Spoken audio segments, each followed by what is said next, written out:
Ketika Kementerian Pertahanan baru-baru ini mengajukan anggaran sejumlah 124,995 billion dolar, kita bulatkan ya, 125 billion dolar atau mendekati angka 1.700 triliun, sebuah angka yang lumayan besar yang membuat otak saya yang kecil ini menjadi hang atau loading. Sebentar, ini anggaran untuk apa ya?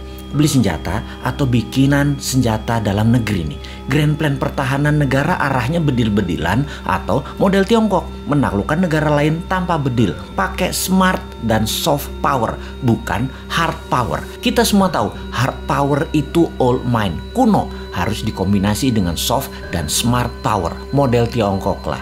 Beli pejabat negara lain, kasih pocket money, kasih pinjaman lunak, dibangunkan apapun yang sifatnya jangka panjang dan seakan penting di negara tersebut. Misalnya nih ya, negara tetangga kita banyak tuh pejabatnya yang kena strategi smart powernya Tiongkok. Rakyatnya kemudian dinina-bobokkan dengan narasi. Dan untuk negara kita yang pejabatnya NKRI garis lucu semua, hanya ketawain negara tetangga itu. Seru ngelihatnya.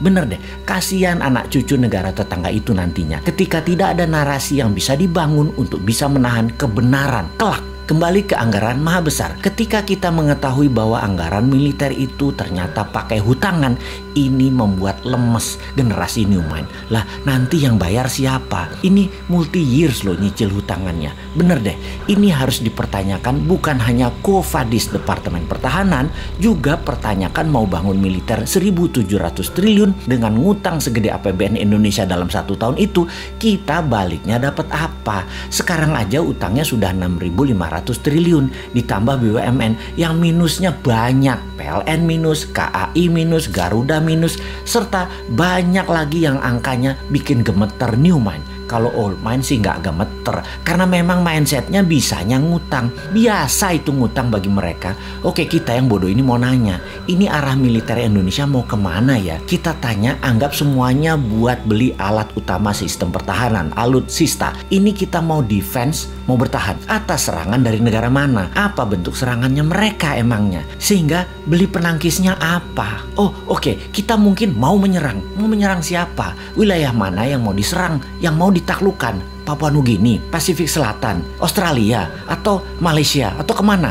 Tiongkok mungkin kita mau taklukkan. Pakai apa penaklukannya? Apa yang didapat dari serangan keluar tersebut? Misalnya mau menaklukkan Tiongkok, kita mau ambil hartanya Tiongkok, mau ambil cewek Tiongkok, atau mau ambil Malaysia supaya kontrol Selat Malaka 100%. Mau kemana kira-kira bos?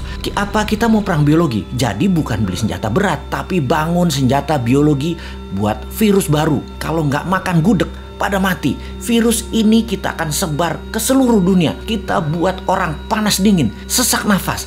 Tapi begitu makan gudeg, sembuh. Kita siapkan gudegnya. Agen-agen di seluruh dunia, negaranya kita kendalikan. BPOM di negara lain kita mainkan agar gudeg lulus BPOM mereka. Dan makanan lain yang mirip-mirip gudeg gak dapat izin BPOM di negara lain tersebut. Kemudian kita sebar lagi virus lainnya lagi, yang obat penangkalnya rawon. Kemudian virus yang obat penangkalnya empek-empek, nasi padang, dan lain sebagainya. Nah, kalau perangnya begini saya dukung dah. Atau kita beli HARPS. Kita ubah cuaca, kita bikin Papua ada salju agar Indonesia ada 4 musim di Indonesia bagian timur. Di Maluku, Nusa Tenggara, Papua ada salju. Bayangkan di Maluku dan Nusa Tenggara ada salju, ada pantai. Keren abis. Di Papua akan ada ski resort, banyak. Kayak di Swiss, gila nih Indonesia kerennya. Sementara di Indonesia bagian barat dan tengah seperti biasa, hanya 2 musim.